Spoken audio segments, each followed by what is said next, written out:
I'll tell you what he has said in the earlier paragraph. Okay, just 1 second.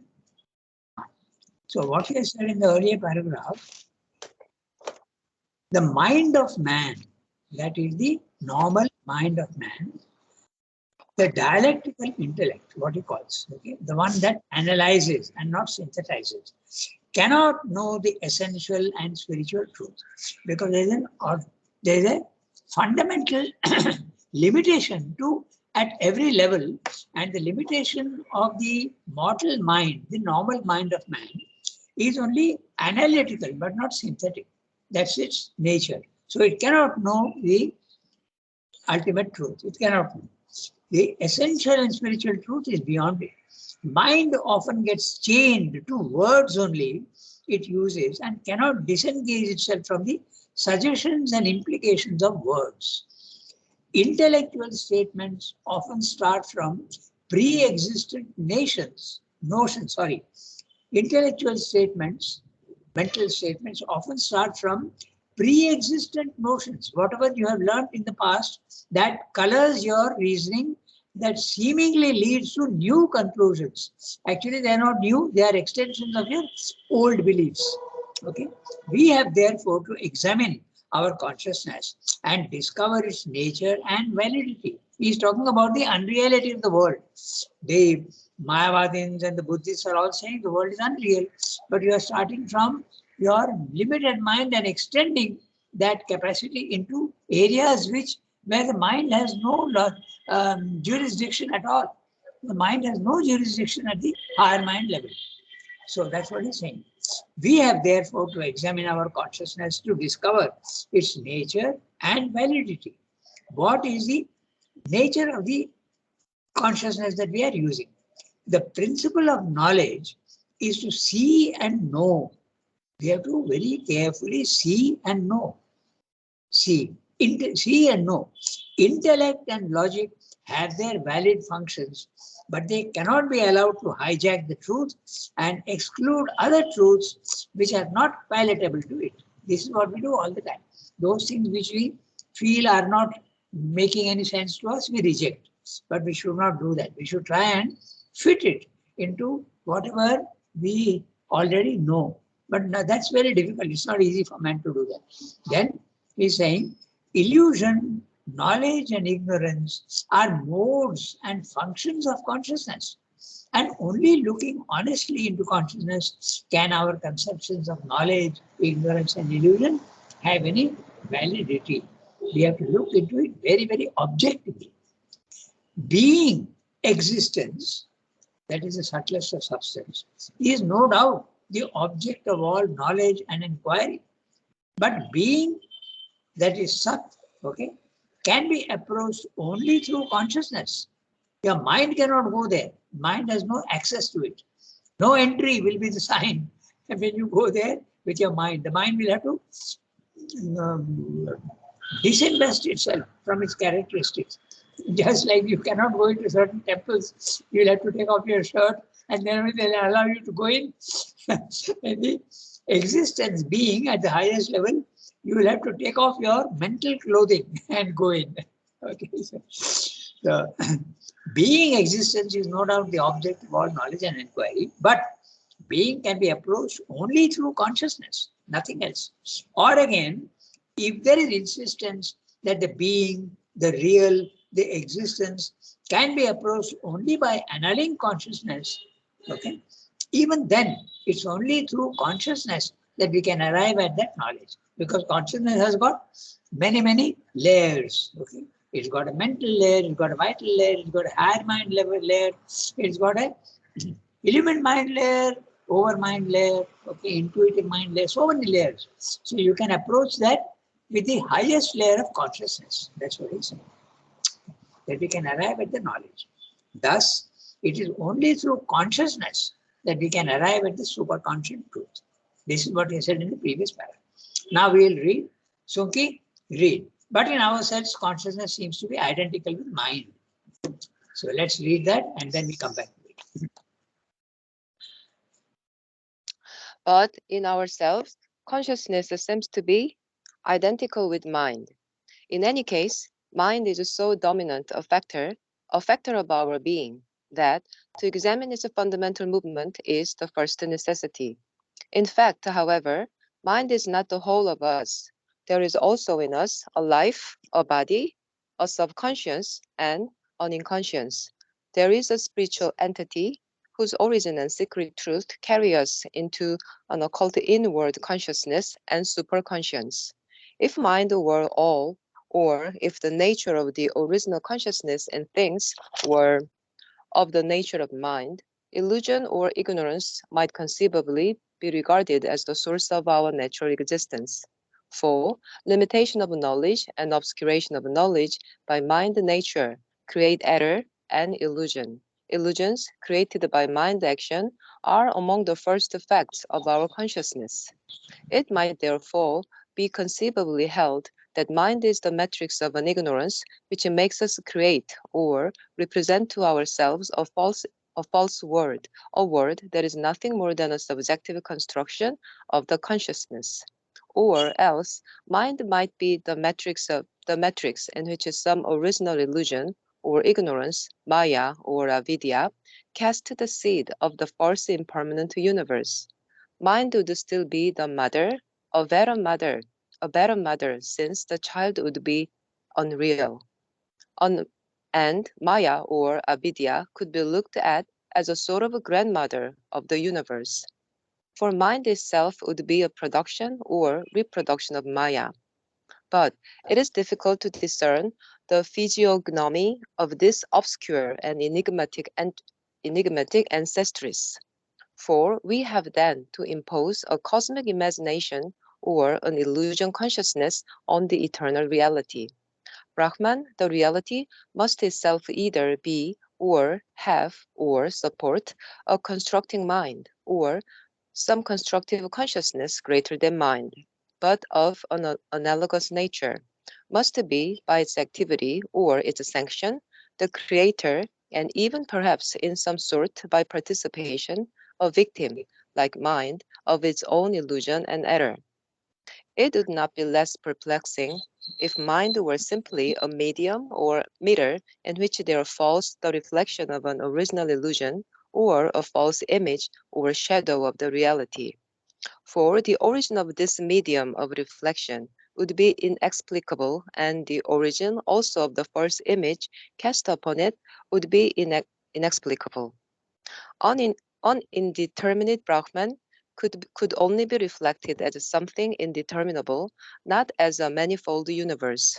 Or, if it be the inequality of the reflecting medium, its nature as of rippling and restless water that creates broken images of the reality, still it would be broken and distorted reflections of the truth that would appear there, not a pullulation of false names and images of things that had no source or basis of existence in the reality. There must be some manifold truth of the one reality which is reflected, however falsely or imperfectly, in the manifold images of the mind's universe. It could then very well be that the world might be a reality and only the mind's construction of it or picture of it erroneous or imperfect. But this would imply that there is a knowledge other than our mental thought and perception, which is only an attempt at knowing, a true cognition, which is aware of the reality and aware also in it of the truth of a real universe. Sridhar is going into great detail and taking into considerations all the different opinions possible. Okay, so he goes into great discussion, and that can be very confusing for the normal mind. But we have to understand the logic of why he is going into such detail, because he is anticipating every objection and is answering to it. So what we'll do in this big para is we will first see essentially what he's saying in a summary, and then we'll go into each word, because as he has said, we get lost in words. So we must know what is behind the word.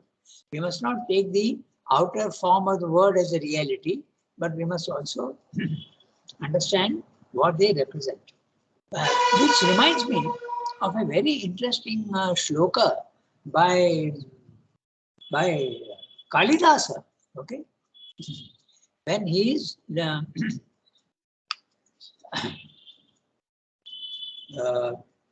okay, I'll tell you that shloka afterwards. But basically, what he's saying is that I am worshipping Parvati and Parameshwara. Okay, Parvati and Parameshwara. Parameshwara is the essence. Parvati is the force. Okay, so Purusha and Prakriti, and they are always linked together.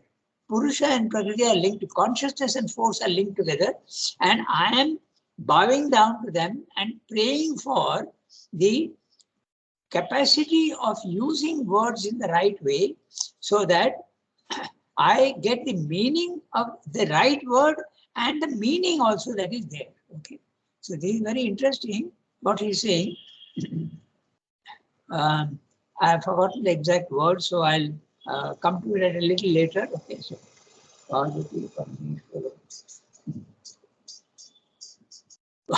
I think I've got it. Vagartha Pratipattaye Jagatah Pitarau Vande Parvati Parameshwarau. So Vag Artha Pratipattaye, for the obtaining, for the possession of Vak and the Artha. I am praying to the Parvati Parameshwara. I am supremely, I am praying to Parvati and Parameshwar for what? For the words and its meaning. Okay, so this is what we have to go beyond the word and get the meaning. And to acquire the right word and the right meaning, I am praying to Parvati and Parameshwara, which is exactly the same thing like the Vak and the Artha. Okay, the word and its meaning. So Parameshwara is the meaning, and Parvati, the outer force, is the outer form. And I am praying to them so that I get the right word and the right meaning. It's beautiful. Okay, so this is exactly what Sylvia is saying. We have to go beyond the word and go to the meaning. So I'll just read out the summary of what I've said here, and then we will go to the each sentence. Okay, so what he's saying here. Yeah. Now, what I've written here, the entire para discussion here is based on the supposition that mind is the creator of the universe, and this has to be kept in mind. Okay, so mind is the creator of the universe. This is the Buddhistic idea or the Mayavada idea. So the discussion is on this basis. Okay, so he's saying the entire para discussion is based on the supposition that the mind is the creator of the universe. This has to be kept in mind. So now he's saying, so we have to investigate the nature of consciousness. But in man, consciousness seems to be almost the same as the mind. This is the mistake that we make. We feel that consciousness is of the mind. We don't think that the body has a consciousness and that the vital has a consciousness and there can be a consciousness beyond mind. We don't know. But you must keep in mind very, very clearly that consciousness is a fundamental substance. It has nothing to do with the mind. It can come into the body. It can come into the inconscient. The consciousness hides itself in the inconscient and the subconscious, in the body, in the vital and the mind, and also above the mind, right into the superconscious. It's a fundamental reality. It's a substance which goes on becoming subtler and subtler and therefore more and more knowledgeable. This is what we have to keep in mind. But we make the mistake of thinking that mind is creating the consciousness. You know, that's a mistake. Okay, so we have to investigate the nature of consciousness. But in man, consciousness seems to be almost the same as the mind or normal mind of ours. So we might as well begin by looking into the nature of mind. Even if we admit that mind is not the whole of us, still it is so dominant a feature of our psychological makeup that we can look into it first. So let's look at the mind first. Apart from mind, man also has a vital and a body. There is also a subconscious an inconscient, an intraconscient, and a superconscient. And man is all these things. Man also has a spiritual being in him, which allows him entry into the deeper layers of the being. He has a self. So, but if mind is really the whole of us, this is a supposition. Okay, is it true that the mind is really entirely at our level only? That's what he's asking. But if mind is really the whole of us, we would find that there is a supreme reality to be discovered, and our mind is a limited, ignorant instrument. We would then be forced to conclude that ignorance and illusion were the source of all our outer nature. This conclusion would impose itself on us because mind is limited and gives only partial and false knowledge, sense mind operations. Okay, so it is giving you false knowledge. Examples of false knowledge: the rainbow. You see the rainbow very clearly, but there's nothing there. You go there, there's nothing. The blue of the sky. Okay, you feel that the sky is blue. The senses are giving you wrong information. You go to the sky, there's no blue. So your senses are giving you wrong information. This, and if mind is the only thing, naturally you are permanently in the ignorance. That's what he's saying. If you think that mind is the only consciousness that is possible. In fact, this is what the materialist does. No? The materialist thinks that your mind is the last. So he concludes that this matter is the only reality and it is limited. You end up with the existentialist theory. There is nothing you can do about it. There is suffering, there is pain, there is ignorance, but what can you do about it? That's the only thing that exists. That's the nature of the universe. That's what you conclude. Conclusion, of course, wrong, because you are thinking that consciousness is only a mind. As I told you in the beginning, the whole argument is based on the fact that mind is the only consciousness. I read further. In fact, sense perceptions create illusions, half realities from the animal up to man. We could then possibly conceive of mind as a creator and source of ignorance, which sees illusions and false worlds, which is nothing but a subjective construction of the mind consciousness. Okay? So we can see very clearly when you put an animal in front of a mirror, okay, the animal thinks that there's something behind the mirror. There are videos to show this, very interesting. So total misunderstanding and total ignorance. It thinks that there is something behind the mirror, it goes behind and sees there's nothing, comes in front again. So at the animal level, it is as bad as that. At the human level, it is slightly better, but basically it's the same. We see the physical world and we think that that's the only thing. When you go to another level, it becomes unreal. Or we could conceive of a Maya. That now he's saying that let us not assume that mind is the only consciousness. Can you conceive of something else? That's what he's going to say. Or we could conceive of a Maya that has cast the seed of a false world in mind. We would then have Maya as a grandmother, mind as a barren mother. This is a Shankaran philosophy, okay, a barren mother, because it would create an unreal child universe. This is a very interesting phrase that they use, barren mother. It's a mother who is creating a false universe. But what is the nature of the grandmother? The Maya, okay, the consciousness that is creating the illusion.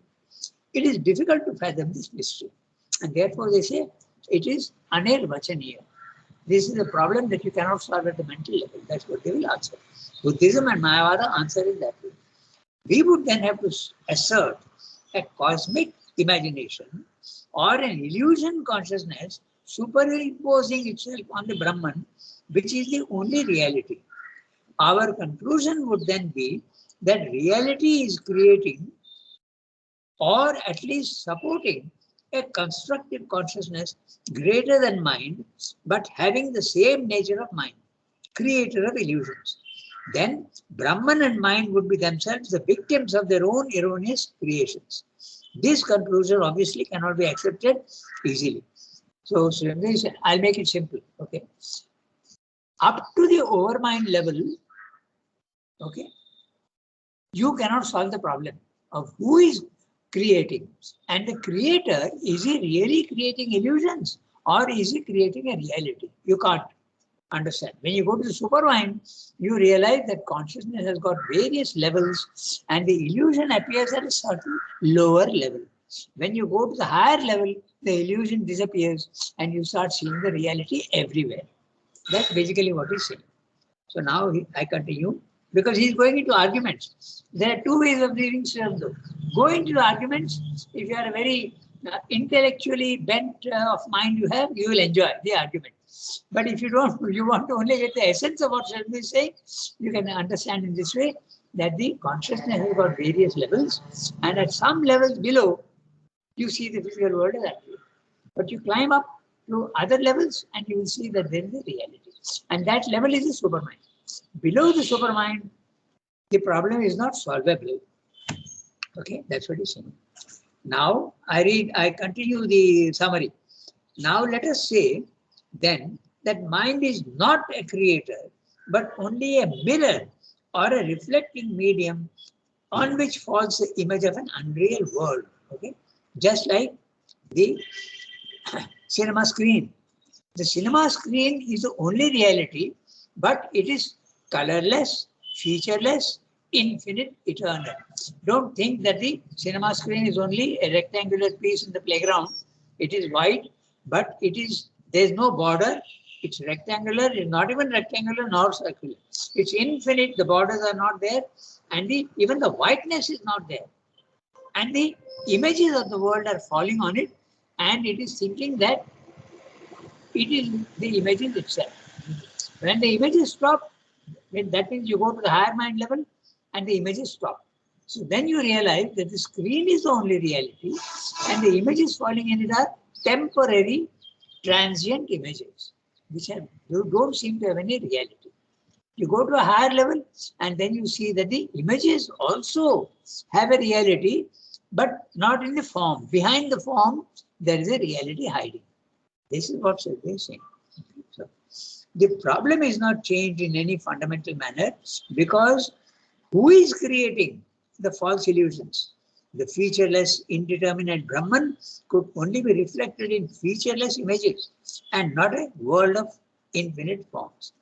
Or again, we may say different arguments. Or if we say that the reflecting medium of the mind is distorting the image because the mirror is cracked or is as in troubled waters, okay, it is reflecting broken images, then how to explain the infinite different forms of the universe?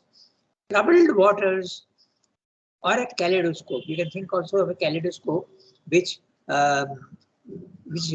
multiplies the object inside it.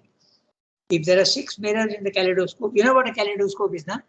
It's a cylindrical thing with many mirror facets. And if you put one bead or something in it, you will see 6 beads. Actually, there's only 1 bead. So that's the image he is giving for the Mayavadic theory. Troubled water also, you will see the moon. 1 moon is there, but in troubled water, there will be 5 moons, 6 moons. So these are Shankara's images. Okay. Troubled waters or a kaleidoscope would reflect only a repeated fashion and not a profusion of varied forms. It's going into great detail, so we will avoid that because if someone is interested, we can go into that, but it's better to keep it simple. We are forced to admit that the infinite variety of reflected images must necessarily reflect some reality of the infinite forms. Then it could be said that there is a real world, but its reflection in mind is an erroneous picture. Again, this would imply that there is a knowledge other than mind. Mind is only an instrument for seeking knowledge and not for finding reality. This other superior knowledge would then be the ultimate creator of the universe. This is what he's saying.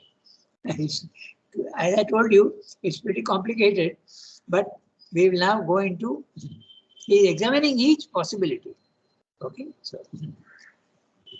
so we start reading from, I'll go to the beginning of the para, okay?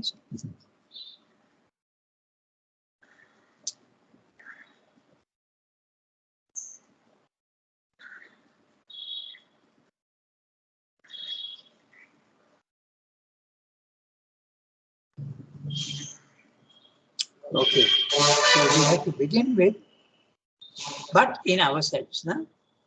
Okay. I'm reading each sentence. I'm sorry. It will require much more than 45 minutes to explain what he's saying. But we'll go through the sentence and see each one what he's saying. Okay. Shamdo's reasoning is, we have to go on saying reasoning number one, reason number two, reason, what is he discussing? Very carefully we have to see and then build up the whole thing. So, I'm reading each sentence. We have time. We've got 20 minutes, more than 20 minutes. So, not 20, 15 minutes, 15, 16 minutes. I'm reading each sentence. But in ourselves, consciousness seems to be identical with mind. This is very easy to understand. Okay. Even science says that. Science says there is no consciousness in matter, and as soon as there is a biological form, consciousness seems to come in.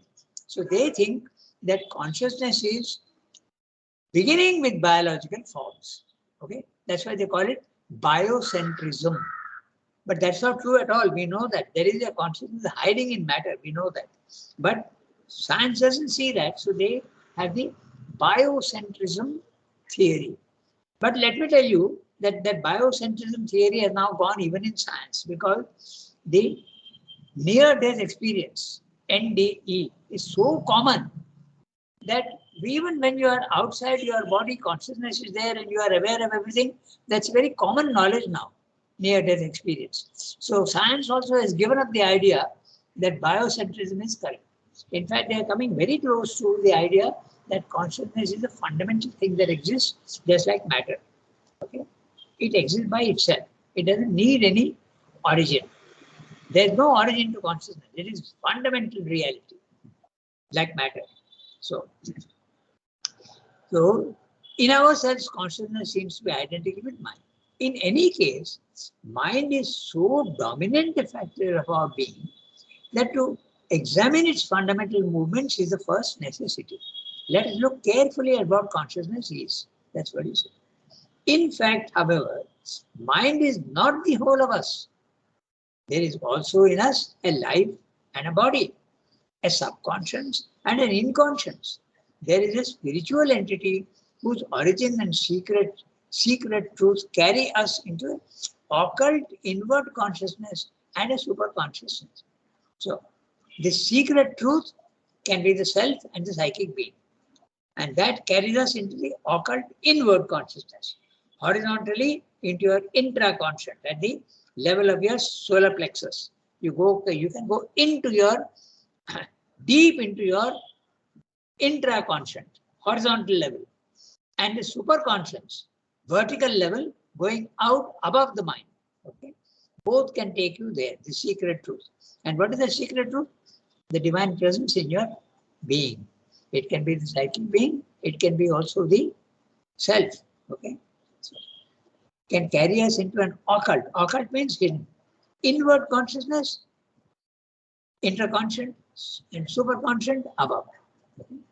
If mind were all, now here is the argument being given. If mind were all and there is nothing else, or if the nature of the original consciousness in things were, one second.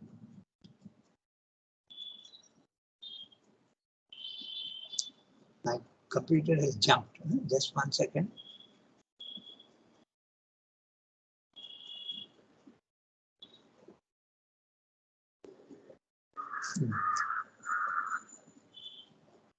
If mind were all, or if the nature of the original consciousness in things were of the nature of mind, illusion or ignorance might conceivably be regarded as the source of our natural existence. This is what the Mayavadan comes to conclude, and also the Buddhism. Okay, because they go to the higher levels of the mind. Remember, the mind is all these things: overmind, element mind, intuitive mind, and higher mind also are minds. Okay, so when you go there, you conclude that the world is illusion. So that's what he's saying. If mind were all, or if mind he is using with an n cap, so what it meant is the principle of mind, and the principle of mind starts from the overmind, and the nature of mind is to divide. is to make one into the many. It starts at the overmind level.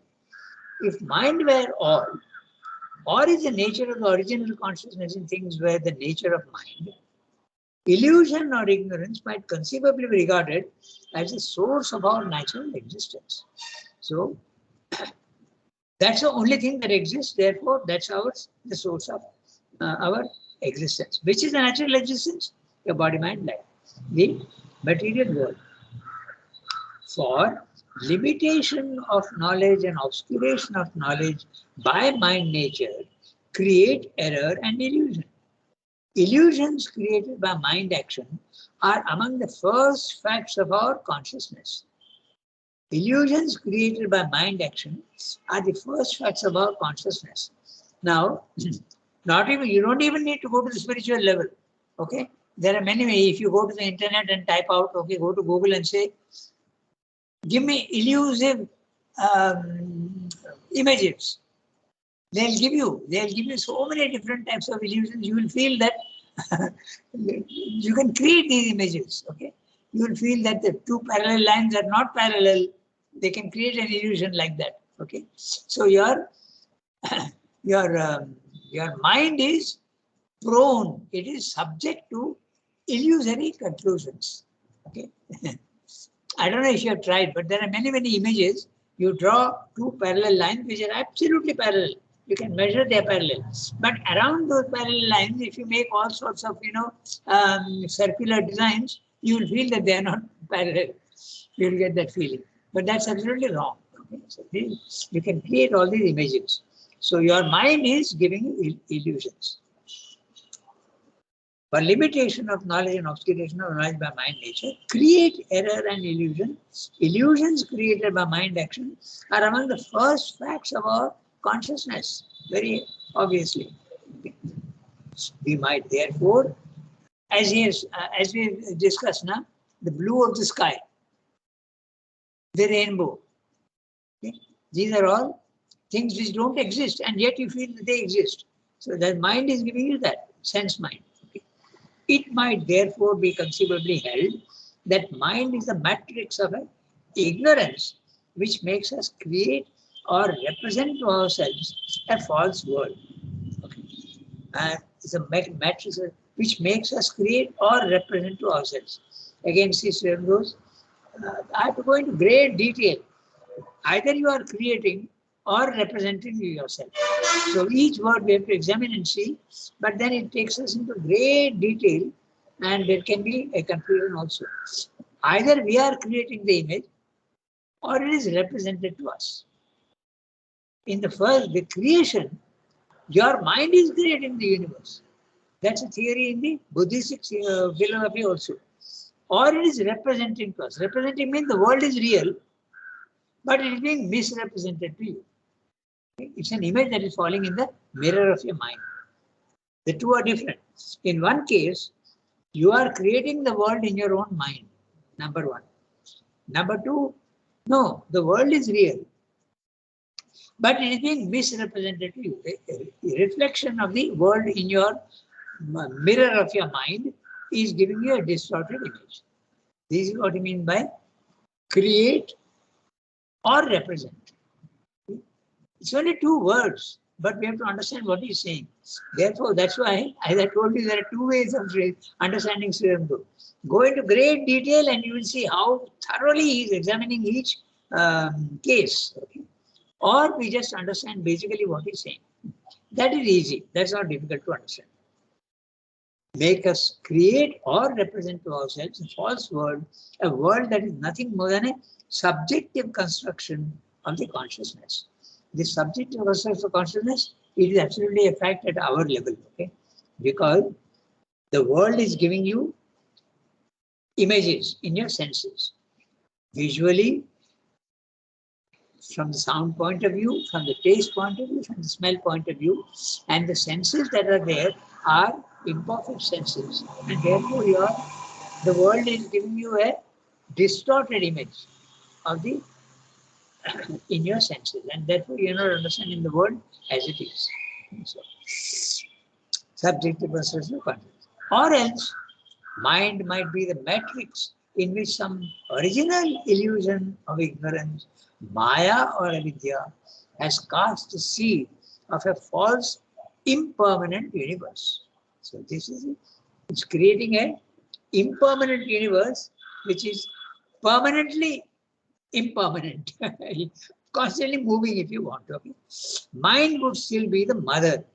Okay, in other words, mind is creating this one, but it's a barren mother. Why? Because what the child you are seeing is unreal. So this is the Shankaran philosophy. A barren mother, since the child would be unreal. And Maya or avidya would be looked at as a sort of grandmother on the universe. So Maya is creating a universe, the mind, and the mind is creating the unreal child. So Maya is the grandmother. So is it clear? Maybe not, but so we'll have to go into great detail and we have to think out. All that takes a lot of time. So, but it makes a lot of sense what he's saying. Okay. So, barren mother, since the child would be unreal.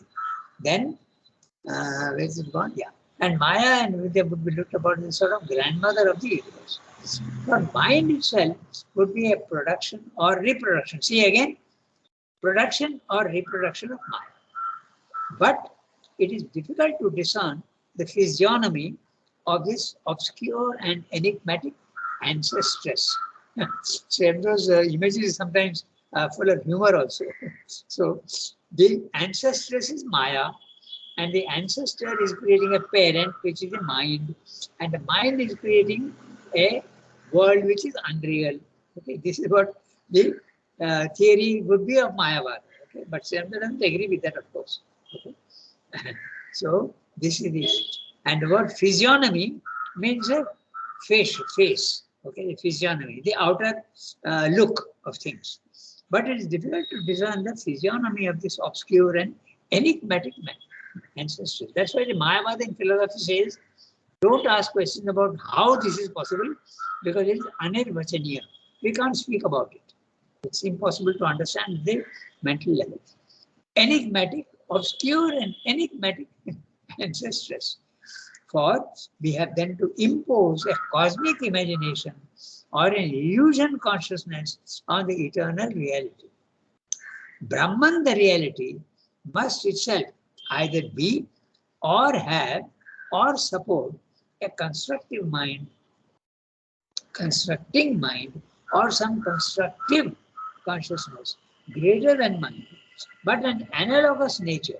So even if there is something which is more real, it's of an analogous nature, same nature. That means creating images. Must be by its activity or its sanction. The creator, again see, activity or sanction. Great detail we have to go into. Okay. The creator, and even perhaps in some sort by participation. Okay.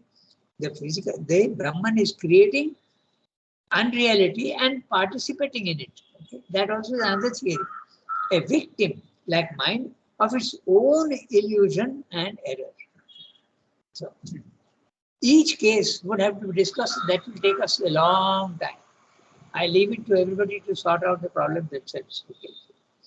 It would not be less perplexing if mind were simply a medium or mirror in which there falls a reflection of an original illusion or a false image or shadow of the reality. Three cases. Okay.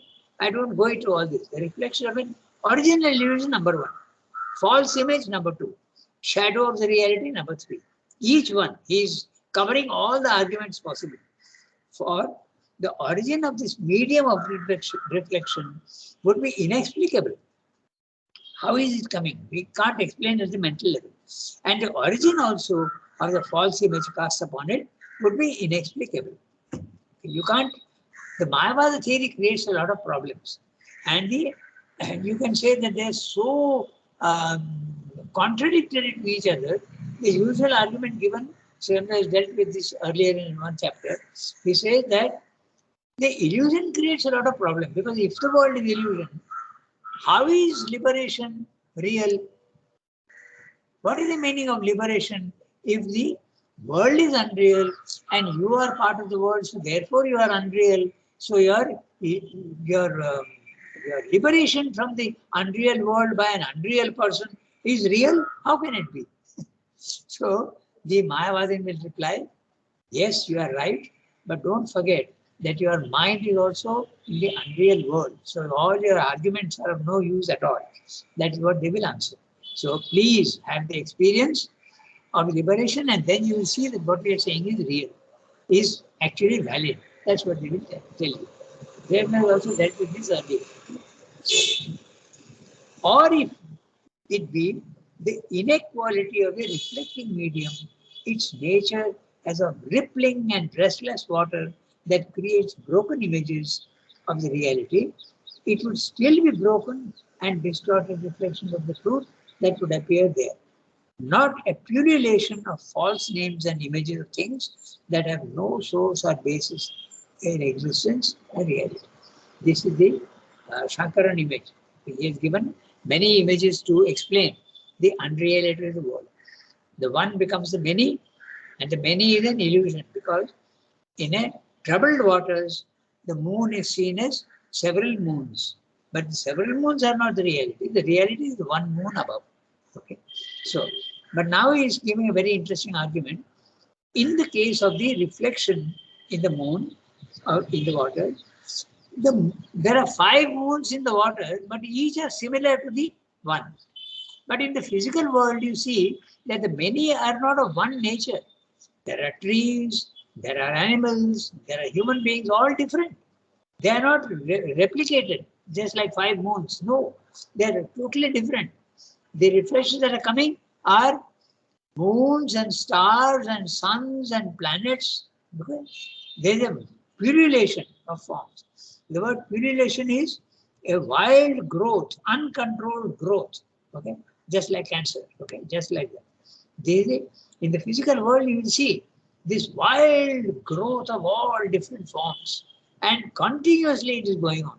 Okay, not a pullulation of false names and images of things that have no source or basis in existence in reality. There must be some manifold truth of the one reality which is reflected, however falsely and imperfectly, in the manifold images of the mind's universe. It could then very well be that the world might be a reality and only the mind's construction of it or picture of it erroneous and imperfect. So, Swami is taking you by the hand and saying, let's look at the arguments. But is it not possible that this can be there? Is it not possible that this can be there? So he is not imposing any idea on you. He is asking you to think and see. So he is saying, could it not be that there is a reality, but the reflection of the reality in your mind is a distorted one because your mind is limited? That's what he is suggesting finally, and that's his theory. There is a reality, and the reality is being reflected at different levels imperfectly. Only the perfect reflection or the perfect identification at the highest level. That's a conclusion that is right. But this would imply that there is a knowledge other than our mental thought and perception, which is only an attempt at knowing, a true recognition, which is aware of the reality and aware also in it of the truth of the real universe. If you want to see the ultimate truth, go to the highest level, and there you will see that there is a absolutely fundamental reality, and it is reflecting itself in the lower levels in different grades and different images. And the more you come down, the more it becomes false and temporary. And the higher you keep going, you will get to the reality more and more clear. That's basically what he's saying. I'm sorry, but this paragraph, actually the whole chapter, knowledge and the ignorance, he's going into great detail and examining every possible case. So, privately with one person, it is possible to have a discussion and go into each word, but that will take us about 10, 11, 12 hours because it's very, very detailed discussion. So anyway, those areas, Yasmin was asking the other day, don't go into all these details, but just give me the truth of what Srimdu is saying. So Sri Aurobindo is saying that there is a reality. There is a reality, and the world also is real, but the world is of different. There is an outer form and there is an inner reality behind the form. You are seeing only the forms and saying unreal. It is existing today, it disappears tomorrow, so it's unreal. But that's not true, because the reality behind the form is permanent and perfect. And even in the physical world, you can access, you can have possession of that permanent divine presence in the world. That's what Sridhar is saying ultimately. But if you want to see the divine in himself, climb to the highest level. There you will see the reality fully. You will see that the world also is real, but the world is of two types. Okay, there is an outer form and there is an inner reality. But at the highest level, no outer form, only the inner reality full. This is what he's saying. Okay. So we stop here today. As I said, it's pretty complicated. But anyway, so that's what it is. The next time, we'll have to go to for if we find the highest reality. Okay. As I told you, if any of you are interested in going into great detail of each case that he is discussing, we can do that at some other time, provided you have the time and I have the time. Okay. Goodbye, everybody. Au revoir.